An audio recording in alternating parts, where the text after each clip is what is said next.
Muy bienvenidos y bienvenidas a esta nueva edición de Palabra Ciudadana, un programa que estamos transmitiendo a través de la señal experimental de nuestra Universidad de Chile y que ustedes pueden ver a través del 11.2, la sintonía en televisión digital. Vamos a hablar hoy día sobre la Constitución en el ámbito de su reglamento, algo que ha avanzado muchísimo, está despejado, no ha estado exento de controversias, de manera que va a ser súper interesante conocer la opinión de nuestros invitados hoy día, Pato.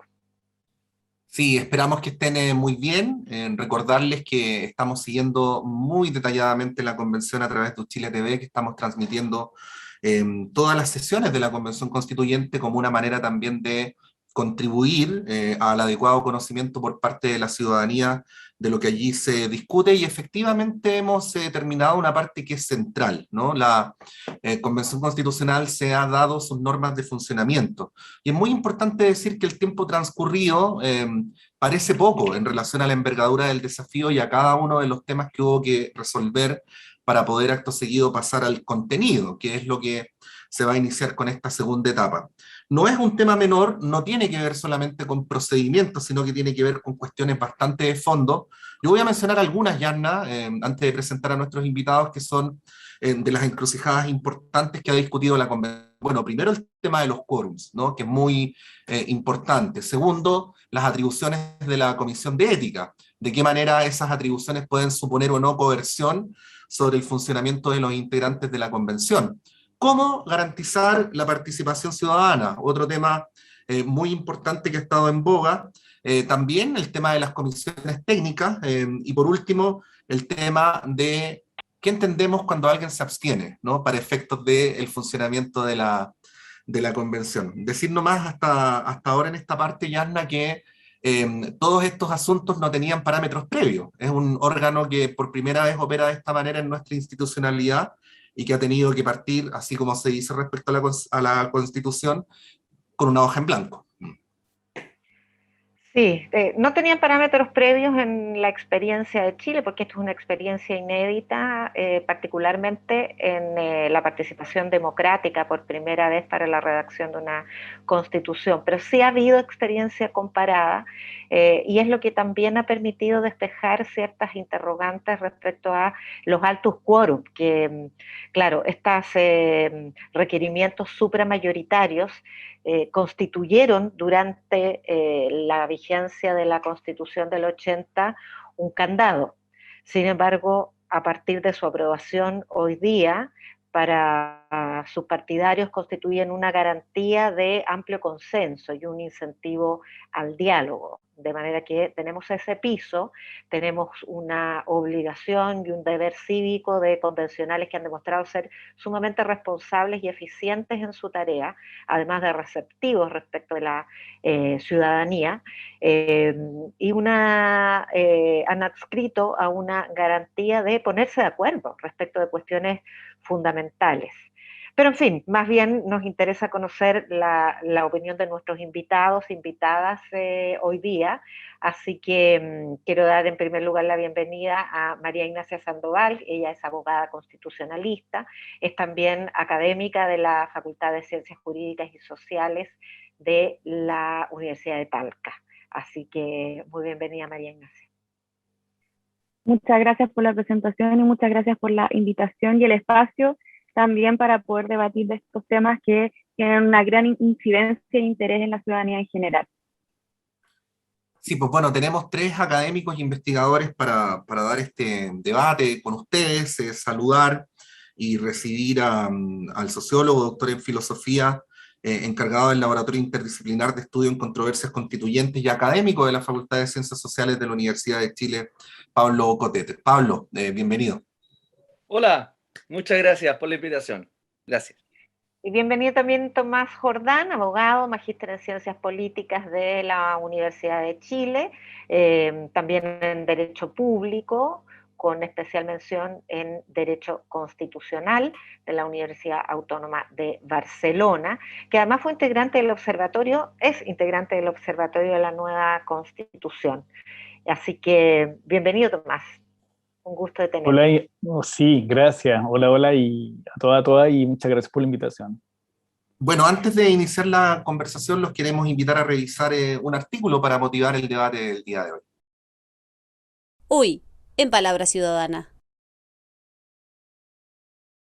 abordaremos el capítulo 15 de la reforma de la Constitución y del procedimiento para elaborar una nueva Constitución de la República. En particular, conversaremos a partir del artículo 133 sobre el funcionamiento de la Convención. La Convención deberá aprobar las normas y el reglamento de votación de las mismas por un quórum de 2/3 de sus miembros en ejercicio. La Convención no podrá alterar los quórum ni procedimientos para su funcionamiento y para la adopción de acuerdos. La Convención deberá constituir una secretaría técnica, la que será conformada por personas de comprobada idoneidad académica o profesional. Corresponderá al presidente de la República o a los órganos que éste determine prestar el apoyo técnico, administrativo y financiero que sea necesario para la instalación y funcionamiento de la Convención. Bueno, visto este artículo que dio origen o puso el marco al debate sobre el reglamento para que se inicie ahora el trabajo de la redacción de la Constitución, quiero formularle a invitados e invitadas una pregunta muy general respecto de este estigma con el que partió el debate sobre los 2/3, porque carga con lo que significó para cambiar o para preservar y perpetuar la reforma, la Constitución del 80, pero luego se resignifica en el proceso constituyente como una garantía de diálogo y de consenso. Y eso generó mucho trauma en la discusión, mucho prejuicio, fue complejo. Así que respecto de esa primera pregunta para los y las tres invitados, quisiera partir por María Angélica Sandoval. María Ignacia, ese es mi nombre, no María Perdona, Angélica. María Ignacia. No te preocupes, pasa, sucede. Los nombres complejos me complican siempre. Los nombres compuestos. Es complejo. No, si quieres, dime Ignacia nomás, que así normalmente me llaman para evitar el tema de los nombres compuestos.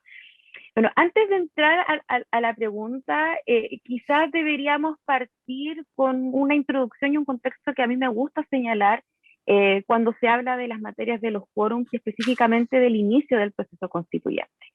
Y aquí hay que recordar que el Congreso Nacional, a través de la reforma constitucional, le fijó ciertos parámetros a la Convención Constitucional. Y la Convención Constitucional está ejerciendo el poder constituyente originario, cuya función principal es la redacción de un nuevo texto constitucional. Entonces ya tenemos una curiosidad que ha incidido y generó algunas dudas de si el quórum efectivamente de los 2/3 iba a significar o no un obstáculo para el funcionamiento específico del día a día de la Convención. Ahí, Ignacia, déjame solamente preguntarte una precisión, porque parte del debate fue si es originario o es delegado este poder constituyente. Para mí es poder constituyente originario en base principalmente al artículo 5º, inciso 2º y 1º, vigente actualmente en la Constitución, y la función principal de la Convención. Su función es la redacción de un nuevo texto constitucional. Por lo tanto, desde mi perspectiva profesional y académica, la Convención está ejerciendo poder constituyente originario. Y el Congreso Nacional, a través de la reforma, le fijó algunas reglas y algunos parámetros, y dentro de esos parámetros tenemos este quórum de los 2/3. Ahora, ¿qué interpretación se puede hacer del artículo 133 y específicamente respecto de este quórum? Que también aquí han existido diversas interpretaciones. Una que es una interpretación que es más restrictiva y que yo la entiendo de esa forma, que el quórum sería para la votación del contenido del texto constitucional. Por lo tanto, sería posible desde esta perspectiva que el reglamento y el funcionamiento ordinario de la Convención hubiese tenido un quórum distinto al de los 2/3, efectivamente, porque desde mi perspectiva, los 2/3 es el quórum, es decir, la cantidad de votos necesarios para adoptar los textos del articulado que en definitiva va a quedar en el texto constitucional y no necesariamente para regir el funcionamiento ordinario de la convención. Ok. Pablo Cotet, la misma pregunta desde tu perspectiva disciplinaria, por supuesto. Si Muchas gracias, Yanna. Mira, lo primero que quería señalar es que estamos viviendo un momento histórico, ya se ha dicho 20.000 veces, pero creo que hay una clave que se le ha prestado poca atención, y es un momento constituyente, se puede entender también como un momento de conversación, ¿no? Es decir, no solo de la conversación de sobremesa, de los almuerzos, de las familias, porque como no nos podemos reunir ahora en los cafés o en los lugares donde almorzábamos en la universidad, pues ese también es un momento, ¿no? Los pasillos o los cafés, etc. Pero el momento de conversación es un momento político, ¿no? Es fundamental. Creo que la política ha vuelto a Chile. La política estuvo secuestrada durante lo que se llamó 30 años. Estuvo secuestrada, digamos. No sé, era materia de profesionales. Ha vuelto. No sé, creo que ahí hay una cuestión muy importante, porque no es solamente, como escuchábamos bien a Ignacia, cuando ella dice, yo interpreto. La ley, la norma, está hecha por seres humanos y podemos interpretarla. Eso es. Recuerden ustedes lo que fue la paridad, la discusión de la paridad, cuando en una comisión se votó que pudiesen ser 2 mujeres, presidenta y vicepresidenta de la comisión, ¿no? Y se dijo, no, están sobreinterpretando. No sé si lo recuerdan, digamos. De eso vamos a tener mucho de aquí en adelante. Segundo, me parece que el reglamento es una cuestión fundamental porque justamente se trata de las reglas del juego para abrir esta conversación constituyente. Entonces, tenemos que ponernos de acuerdo. Los convencionales y las convencionales se están poniendo de acuerdo en aquello, ¿no? Y en ese sentido, me parece que a propósito del estigma de los 2/3, que decía Yanna, ¿no? Y que yo comparto, había que ponerle atención, ¿no? Ya estamos en la sesión 20, creo que la semana pasada, como me explicaba Pato, la semana pasada estábamos en la sesión 24, ¿no? Y la sesión 24, justamente, ya se había resuelto la cuestión de los 2/3. Ahora es interesante que se haya ganado 60 o sea, es decir, fue rechazada, ¿no? La norma, 63 a favor, 90 en contra. Y fíjense los que votaron, ¿no? El Frente Amplio, el Colectivo Socialista, Independientes No Neutrales, Vamos por Chile, la presidenta Elisa Loncón y el vicepresidente Baza. Es decir, quiere decir que hay otro modo de comprender el 2/3 diferente a la constitución de la Comisión Ortúzar. Hay amigos míos constitucionalistas que dicen que son autores como, bueno, no importa, no los voy a nombrar, pero que habrían dado un privilegio a Jaime Guzmán, diciendo que se trata de la constitución de Jaime Guzmán, cuando Jaime Guzmán tuvo un papel, yo diría, fundamentalmente doctrinario, ¿no? Doctrinario en poder establecer el encuadre de la Constitución. Pero hay que acordarse que fue un mes después que se constituyó la Comisión Ortúzar, un mes después, en octubre de 1973, para comenzar a diseñar una Constitución. Es decir, la dictadura, las élites, las oligarquías, como queramos llamarla, en Chile, la tenían muy clara. Bombardear la moneda un mes después, juntarse a hacer una Constitución. Fíjense todo lo que nos costó a nosotros. Dígame.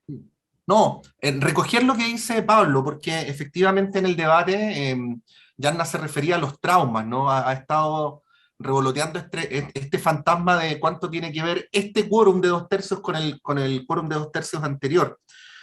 Tratando de salir de esos fantasmas, Tomás, y planteándonos de aquí en adelante, ¿no? Preguntarte por las consecuencias de los quórums en el tipo de constitución que se escribe, porque una de las críticas que se han hecho desde dentro de la convención al quórum de los 2/3 es que se dice habríamos tenido una oportunidad histórica para escribir una constitución activa en la garantía de derechos, pero que para que ello fuera posible era necesario que las decisiones respecto a la redacción de la constitución fueran por quórums inferiores a los que finalmente se consagraron. Entonces, acto seguido se dice, con un quórum de 2/3, en nombre de los grandes acuerdos, queda la garantía de derechos muy a merced del debate legislativo coyuntural. Bueno, yo planteo el argumento de la crítica como para favorecer el análisis, Tomás. Te doy la palabra.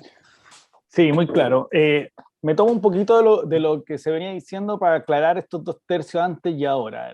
¿Por qué es interesante? Porque la constitución vigente, la constitución del 80, estuvo diseñada y pensada para restringir la democracia. Y eso es interesante y importante tenerlo a la vista.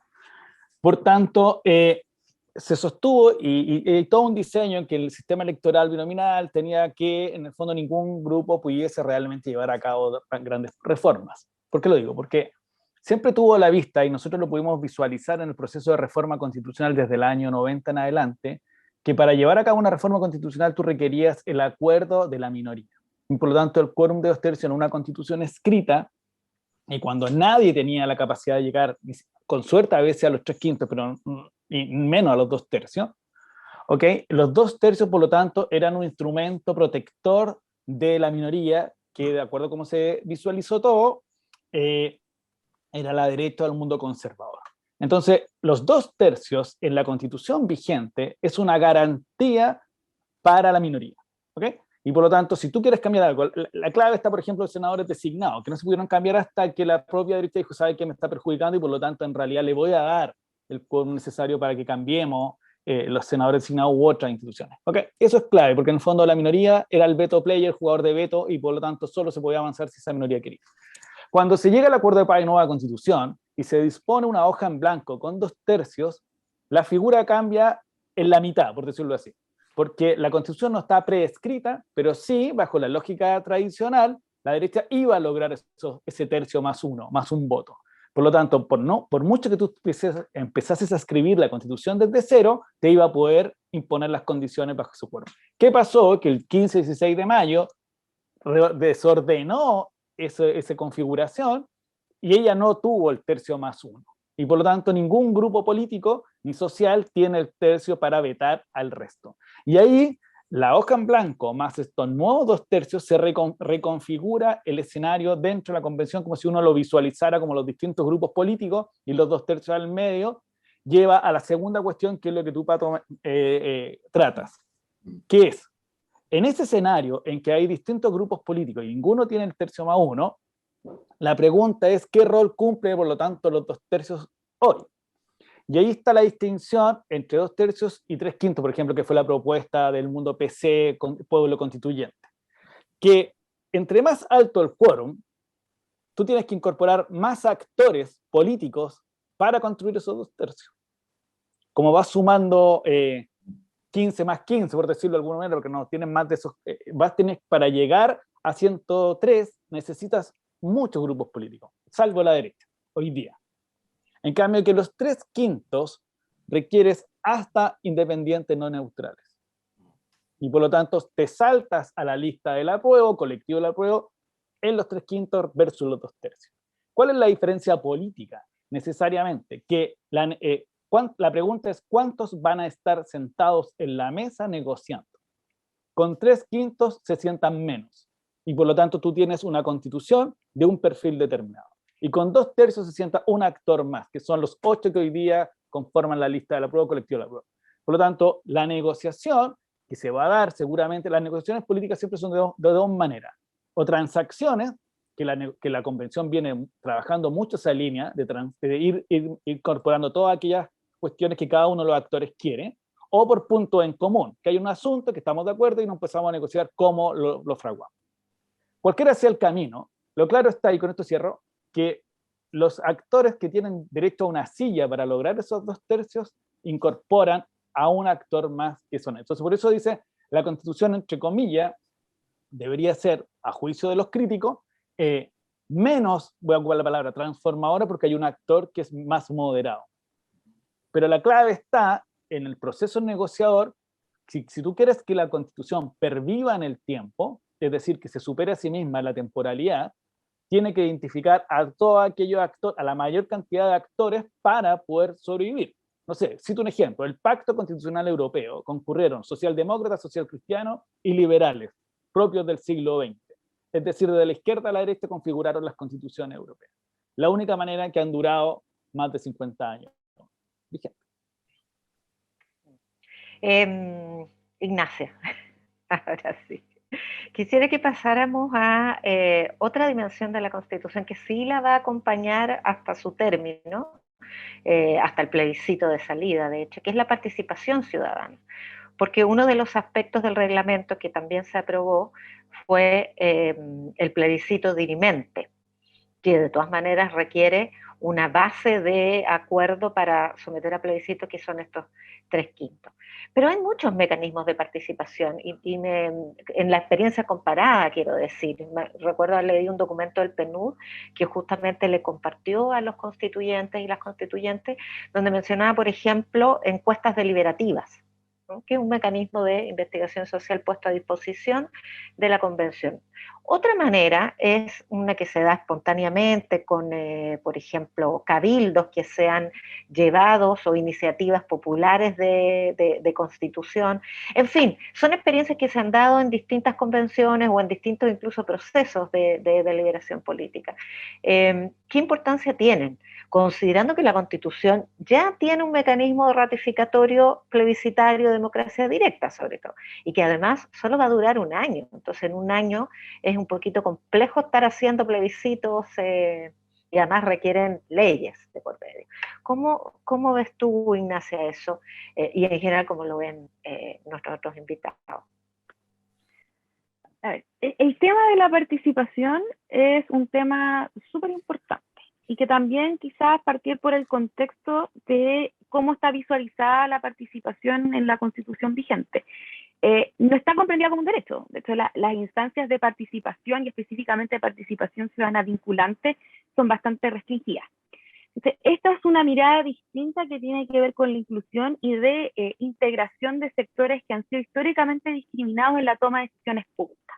Por lo tanto, la participación y la participación comprendida como un derecho humano, que esa es la diferencia que hay que tener en consideración cuando hablamos de participación, implica comprender que la toma de decisiones y el proceso de toma de decisiones tiene que considerar instancias participativas, y no solamente los que siempre han participado. La gracia del derecho de participación y la finalidad de la participación es incluir, incorporar a los sectores que han sido históricamente discriminados. ¿Por qué? Porque eso va a tener como resultado final que la convención, que las convencionales y los convencionales puedan tener como insumos las distintas necesidades, las distintas opiniones, los distintos factores sociales que llevaron y que recordemos que fueron el detonante del proceso constituyente, más allá de la salida institucional que se le dio con la reforma que permitió el actual proceso que estamos viviendo. Ahora, dentro de los mecanismos de participación hay varios. De hecho, el documento de PNUD es un insumo bastante interesante porque aborda los distintos procesos constituyentes, y si nosotros miramos Latinoamérica, en el caso del plebiscito para dirimir entre las dos opciones o las más altas mayorías, es algo que se aplicó en el proceso constituyente de Bolivia. La iniciativa constituyente también estaba en el reglamento de la Asamblea Constituyente de Bolivia. Entonces son instancias que van a permitir que la ciudadanía, y más que la ciudadanía, que las personas comunes y corrientes en sí, se sientan parte del proceso constituyente y se sientan escuchados y partícipes de la discusión de contenido de la Constitución. Y además aquí hay algo súper importante de destacar. Ya la Convención y las comisiones provisorias, por ejemplo, la Comisión Provisoria de Derechos Humanos, de Verdad Histórica y Justicia y de Garantías de No Repetición, estableció un mecanismo de participación que fueron las audiencias públicas y que fue exitosísimo. Tuvieron muchas solicitudes de audiencia y se llevó ese proceso. Y eso no es baladí, no es algo que sea solamente para quedar bien como la comunidad. La comisión hizo la sistematización de esas audiencias y en base a eso hizo indicaciones para el reglamento. Y eso tiene que ver con el rol de la participación incidente. Es decir, no basta con que se genere la instancia y que después lo que dicen las personas quede en el viento y se pierda y quede ahí. La incidencia de la participación es fundamental para el proceso constituyente. Incidente, vinculante, ahí también hay un problema semántico. Pablo, ¿cómo ves tú este aspecto? Gracias, Yana. Todo lo semántico es muy importante. Eso es lo que habría que decir de la base. Digamos. No es, como decía recién Ignacia, no es baladí. Es decir, claro, porque por algo a nosotros se nos preguntó tanto, ¿la convención se puede pensar como una asamblea constituyente? Hay lecturas que dicen que no, y hay lecturas que dicen depende, justamente de lo que partió diciendo Ignacia, que era, eso no es un poder soberano. Que es que en la, si ustedes leen la columna, vieron que el Mercurio está sacando ahora una crónica constitucional, todos los viernes, ¿no? Que va siendo numerada, seguramente después nos la van a vender con fascículos.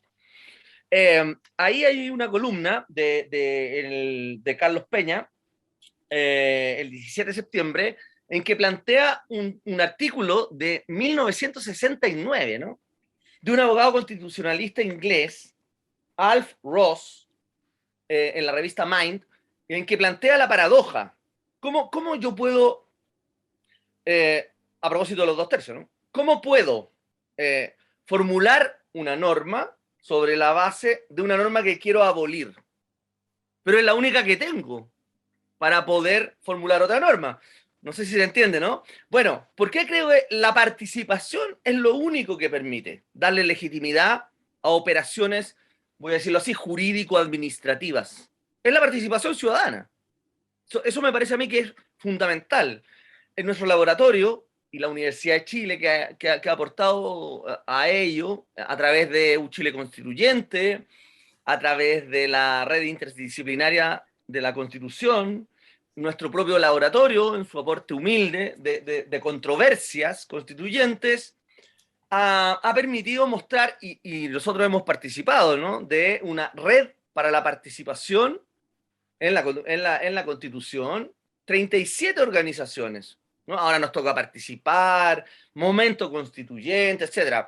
Danae Mirnas y Inés Carbacho, que son las dos coordinadoras de esta red, 37 organizaciones sociales, fueron a una audiencia a la convención.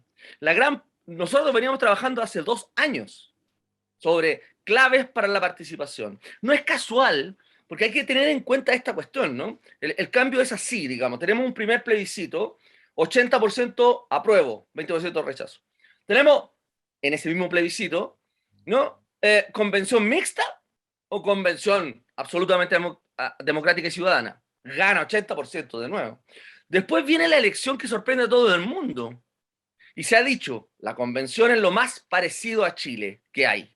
Es lo más parecido en el sentido de quiénes están ahí representando. Y eso es participación. Eso es porque la gente ha tomado en cuenta lo que decía yo al principio, que estamos viviendo un momento político fundamental, histórico, y la gente lo ha entendido, mayoritariamente lo ha entendido. Entonces, digo, la participación ahora, que la palabra territorio es muy importante, ¿no? Equidad territorial, participación popular y equidad. ¿Por qué es tan importante? Porque allí fue donde las iniciativas populares se encontraron y democráticamente participaron de los procesos que han permitido que tengamos la convención que tenemos. Entonces, vamos a retomar el tema, Pablo, y lo vamos a retomar también con Tomás. Pero quería complementar lo que hemos escuchado hasta ahora con un caso, el caso de Elena Vega Sillo, que es la representante más joven de la Asamblea Constituyente en Bolivia. Elisa es del territorio indígena Cayaguaya, ubicado en la provincia Bautista Saavedra, y nos cuenta parte del proceso que tuvieron que vivir allá para elaborar una nueva constitución. Estaba con mis 22 años, muy joven, representando a un pueblo indígena que es la nación Cayaguaya, ¿no? Y mi representación era más una representación que representaba a las mujeres indígenas, también a los jóvenes bolivianos, pero también más que todo representaba un sector que nosotros, mi pueblo, mi nación, conocido por la medicina tradicional, y eso primera vez en un proceso de construcción de país participamos, ¿no? Como mujeres indígenas. Pueden ser similares, ¿no? Porque estamos en un país vecinos. En Bolivia pasó lo mismo, ¿no? Con lo que es la reglamentación del proceso de la Asamblea Constituyente, ¿no? Entonces, en esa parte igual perdimos más tiempo en elaboración de la Constitución que en elaboración de nuestro reglamento interno, ¿no? Del proceso de la Asamblea Constituyente. Ha habido muchas complicaciones, estaba ahí mismo la Asamblea Legislativa, y igual, ¿no? Sin tareas que hacer, porque ahí estaban también igual velando sus intereses los partidos políticos, porque tenían una representación como diputados, senadores en Bolivia. Entonces ahí nacen, ¿no? Las pugnas políticas en los poderes políticos, ¿no? Dentro de este proceso, ¿no? Entonces eso hasta ahora todavía lo vemos con los constituyentes, de que hubiera sido bueno, mejor cerrar, ¿no? La Asamblea Legislativa en ese entonces, hasta que concluya el proceso constituyente, porque era un poder que se entrometía, ¿no? En el proceso, en el avance, ¿no? Y la decisión que podíamos tomar como constituyentes, si no son más de 100 años, 500 años de resistencia.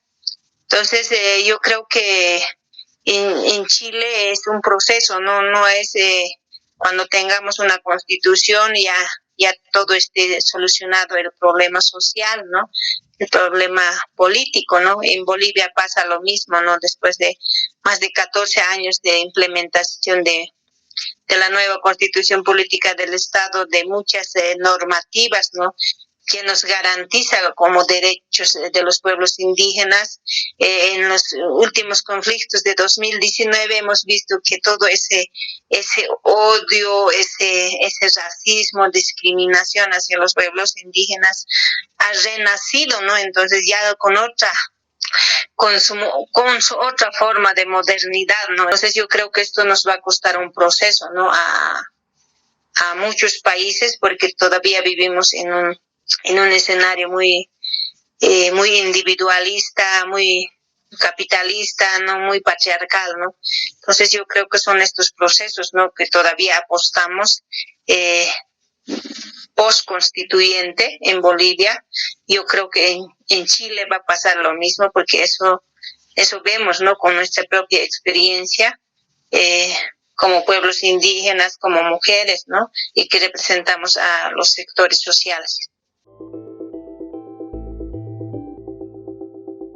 Claro, vimos ahí el testimonio de Elisa Vega, que además plantea los desafíos posteriores al proceso constituyente, pero para retomar la participación durante este proceso, que también tiene que ver con la manera en que las expectativas posteriores se materializan o se satisfacen o no. Quisiera volver con Tomás Jordán en relación a estos dos temas o al puente entre ambos, Tomás. Súper. Sí, yo creo que hay que tener a la vista varias cuestiones en torno a la participación. Uno, que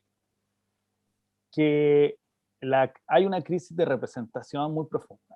Eso es una cuestión, un diagnóstico muy común en Chile hace años, y por lo tanto la creación o la institución de la Convención Constitucional en sí misma, que es un órgano representativo, hay que tener claridad que no va a solucionar la crisis de la representación, y sostenían eso una crisis de confianza entre ciudadanía y sistema político, en este caso órganos de representación de poder. No hay que olvidar que la Convención es un órgano del Estado que ejerce poder, está fijando la arquitectura institucional del Estado. Entonces, lo que se ha venido discutiendo y pensando hace tiempo es cómo estos órganos de representación que están en crisis de confianza y crisis de legitimidad logran al menos nutrirse de una legitimidad desde la ciudadanía. Y ahí aparecen los instrumentos de participación ciudadana como un camino posible para que estos representantes, que la idea de representación no es menor, porque la idea de representación lleva incorporada la idea de ejercicio de la soberanía entregada desde el ciudadano o ciudadana al representante, pero eso no es suficiente. Y por tanto, los instrumentos participativos vienen a nutrir, por decirlo de alguna manera, a incorporar en ese mandato de representación esas miradas ciudadanas. Y ahí tú ya has sido una distinción muy interesante sobre vinculante o incidente. Porque teniendo a la vista el mandato, y perdonen que teorice, pero es que es muy interesante para entender, para después caer en los instrumentos de participación. La pregunta es, si tú vas a obligar desde la ciudadanía a que los representantes realicen aquellas acciones que la ciudadanía se pone de acuerdo, o que, por ejemplo, un plebiscito, que es vinculante, necesariamente, o que tú vas a nutrir ese mandato con las visiones de la ciudadanía en el ejercicio de ese mandato. Y por lo tanto, ellos asumen la responsabilidad política de tomar esas decisiones, esas visiones ciudadanas en el ejercicio de su poder constituyente. Me parece que ese es el escenario que estamos visualizando en la convención hoy día, cuando se rechaza hace unos días la idea de vinculante, pero se acepta la de incidente. ¿Qué tiene que ver? Con que los instrumentos de participación nos van a mostrar, y si son bien sistematizados, lo que las personas entienden y visualizan de cada uno de los temas. Y los representantes, hombres y mujeres, van a tomarlo y redactar el texto constitucional teniendo esa cuestión a la vista.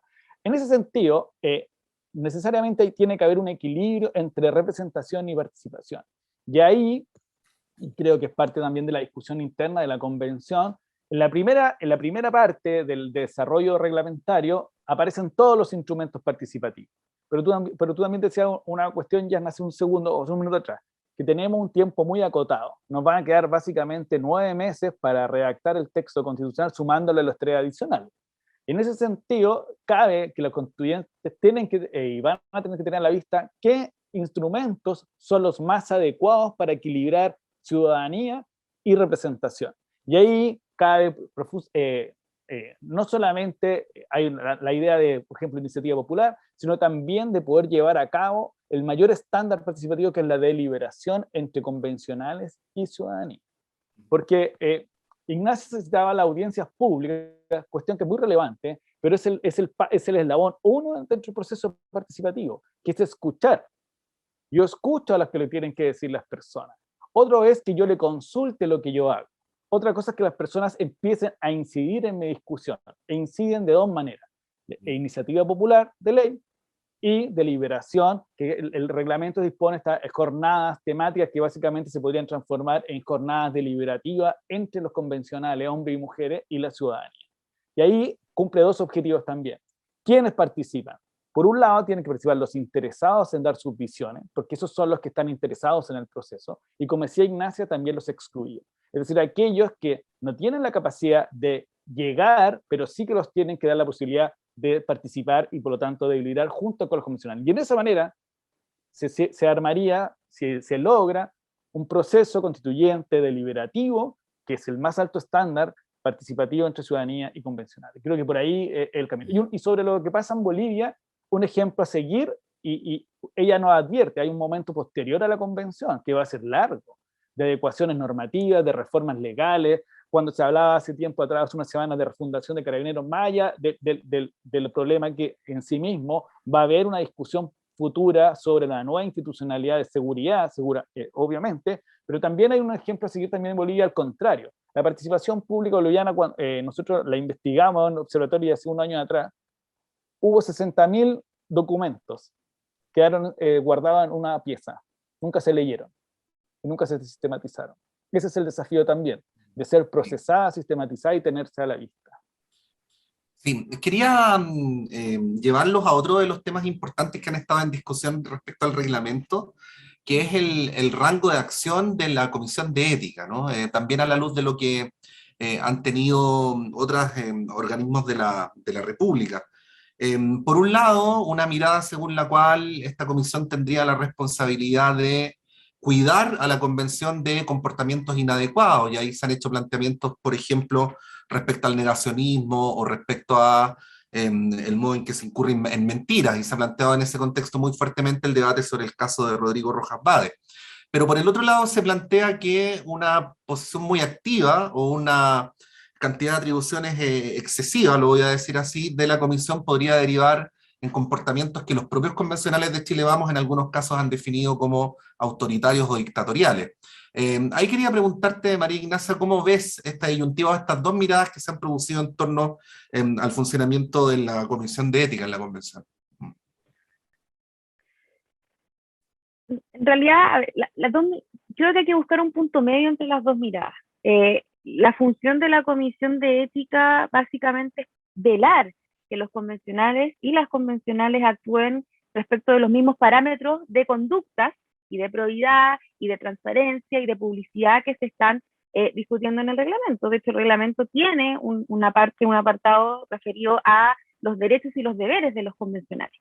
Por lo tanto, tiene que tener un órgano interno encargado de velar por ese cumplimiento. Ahora, lo que nos tenemos que preguntar, si esta comisión tiene un carácter de laxo o va a ser meramente de adorno y no va a tener funciones específicas, ¿de qué sirve tener una comisión de ética? Por lo tanto, yo opino que tendría que ser una postura más intermedia, en el sentido de que tenga las funciones. Es necesario tener un órgano interno dentro de la convención que sea capaz de hacer efectivas las obligaciones que tienen los y las convencionales. Y dentro de los parámetros, tú mencionaste el negacionismo, incluso ahí podríamos hablar de los discursos de incitación al odio, que también está reglamentado y se ha establecido y han pasado dentro de las instancias de discusiones en el Pleno, han existido instancias que han generado polémica y controversia porque podrían calificarse como discursos de incitación al odio.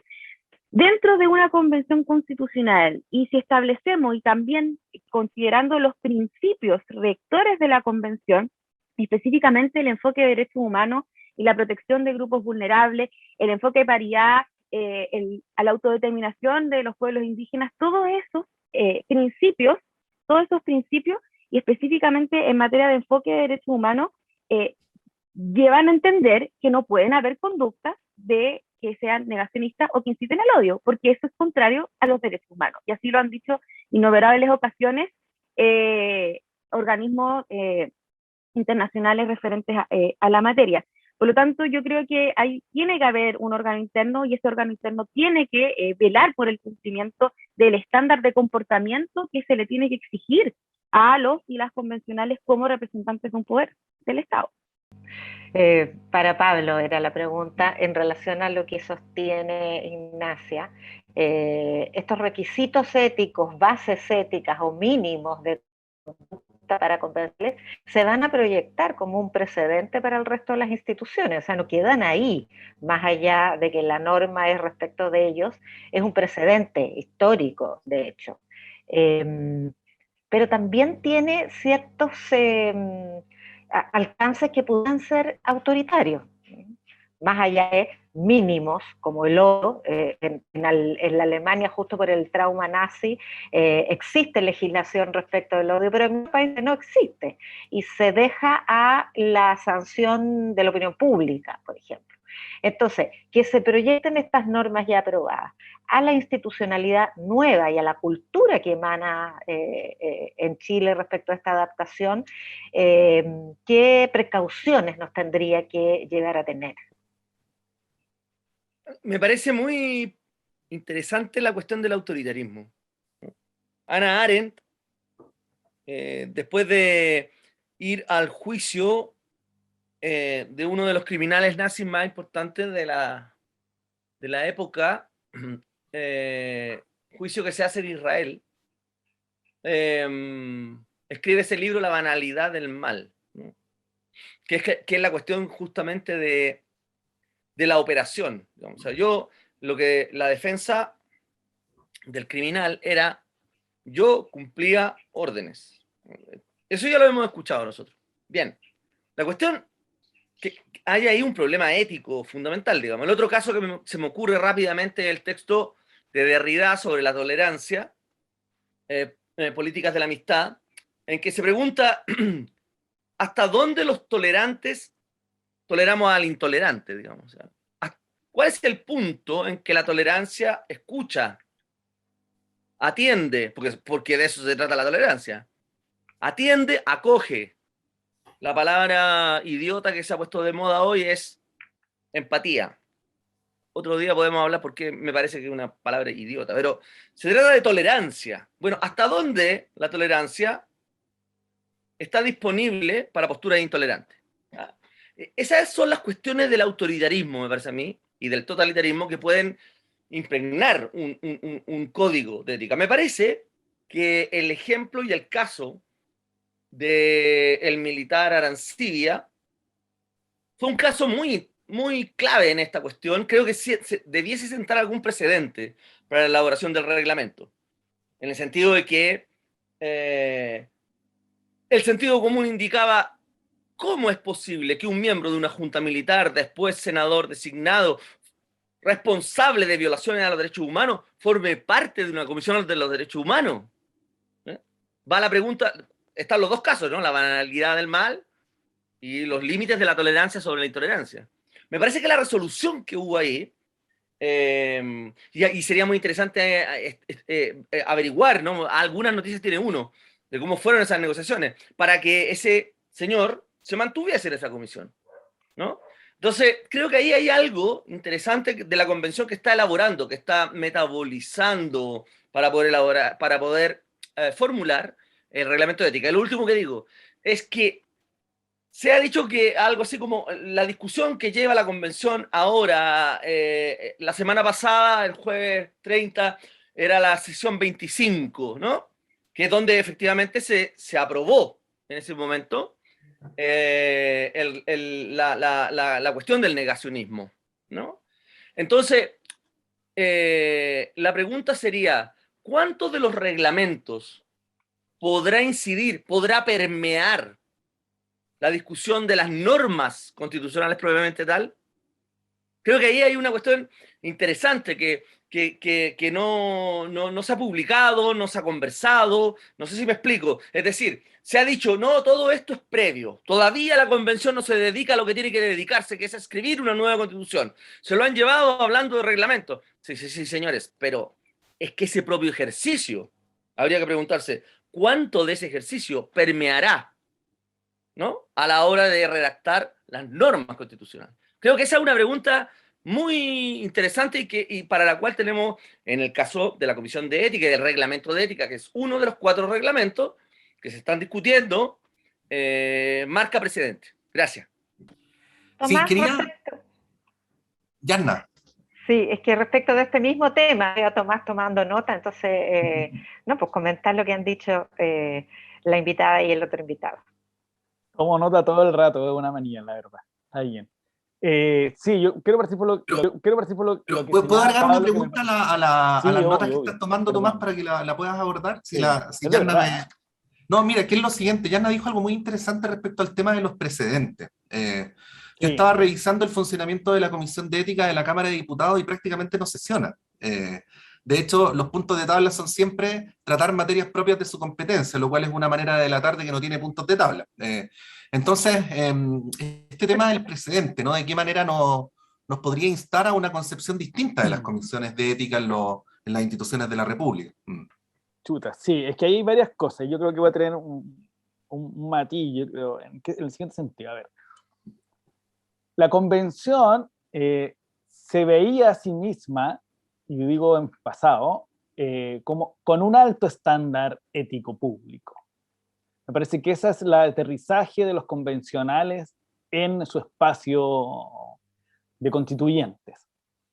Y eso llevó a compararse, y si uno mira las primeras semanas, había siempre una especie de comparación ética entre el poder constituyente y el poder constituido.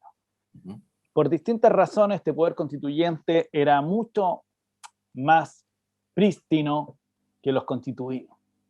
Y eso cae con Rojas Báez y nos muestra que no son ángeles, sino que son personas comunes y corrientes que ejercen un rol político en un órgano político llamado Convención Constitucional.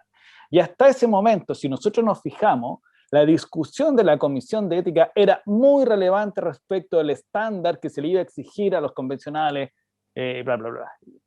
Pero a partir de ese momento, curiosamente, ese estándar moral empieza a bajar. ¿Qué quiero decir con esto? Que no tengo tan claro si es virtuoso que el estándar que un órgano se autoimponga sea más alto de que él mismo puede dar. ¿Okay? Y que los otros pueden dar. Distinto el ejemplo que dice Patricio de que la Comisión de Ética de la Cámara no funciona, lleva un caso muy de vez en cuando y lo sancionan con un porcentaje de su remuneración y váyase para la casa y sería todo. Pero ¿qué quiero decir con eso?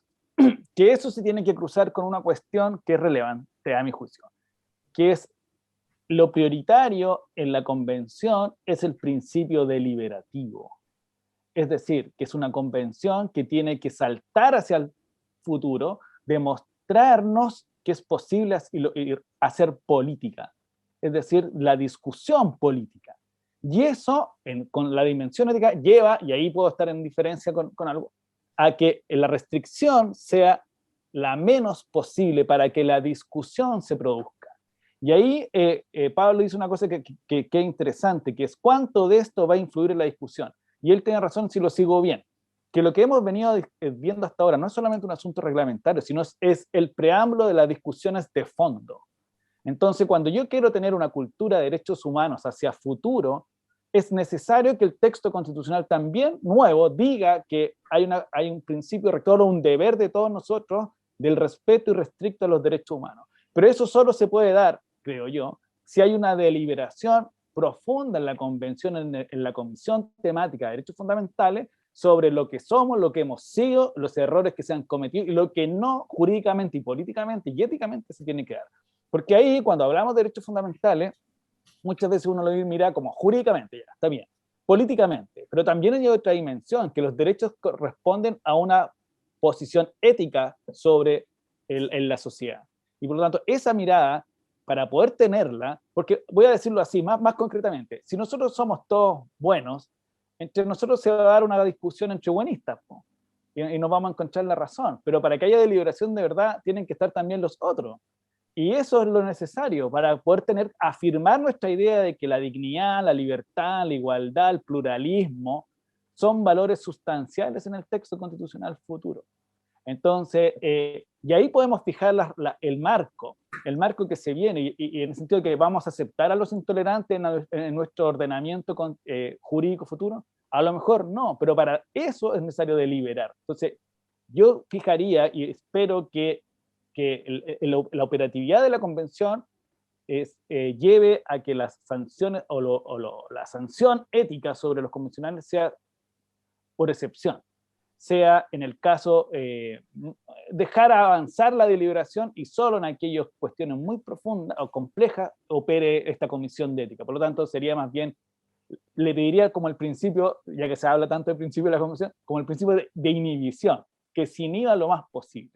Y ahí, solo en casos muy dificultosos, que es como negar, bueno, también hay una disyuntiva, porque nosotros podemos hablar de negacionismo, pero para algunos de ellos, y el ex comandante Arancibia, él no niega la violación de los derechos humanos, si la considera, está a favor.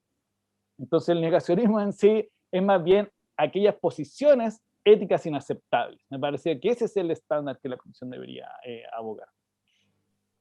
Bueno, los queremos invitar porque estamos llegando a la parte final de nuestra conversación, a una sección que se llama Pasar el Limpio, ¿no? Que es un desafío a nuestras invitadas e invitados a que en un plazo no superior a los 2 minutos, es un desafío interesante, ¿no? Puedan subrayar para todos quienes nos han visto y escuchado los aspectos que para ustedes son más relevantes de lo que hemos conversado. Así es que es aquí el momento de la asertividad. Vamos a partir con María Ignacia. Muchas gracias, Patricio.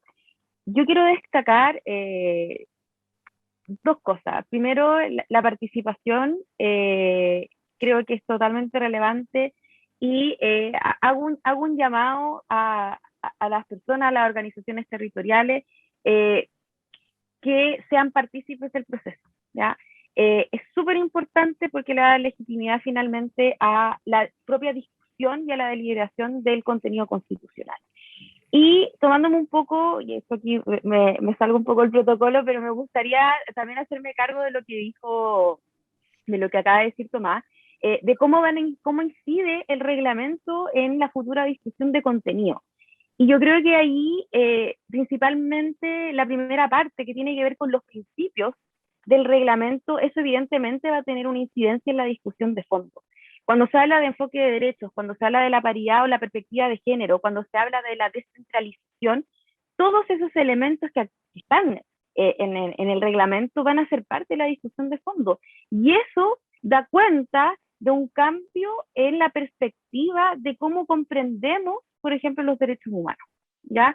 Y el segundo punto que quiero destacar, que tiene que ver con el quórum.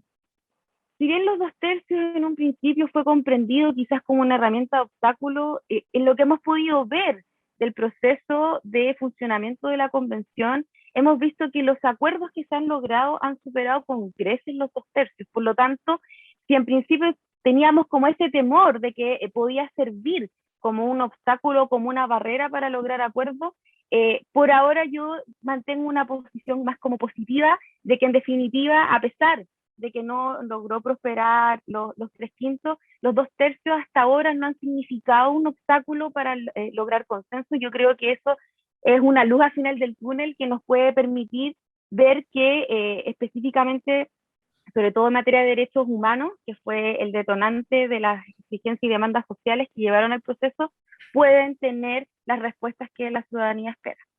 Gracias. Pablo, tu resumen.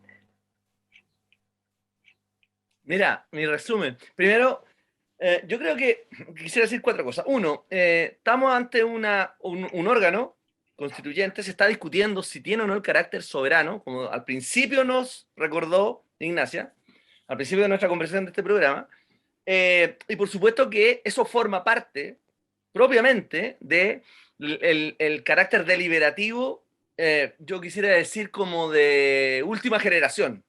Es decir, vista, como decía Tomás, la crisis de la representación, lo que hemos visto desde la elección de los 155, con lo que ha ocurrido ya, es una restitución.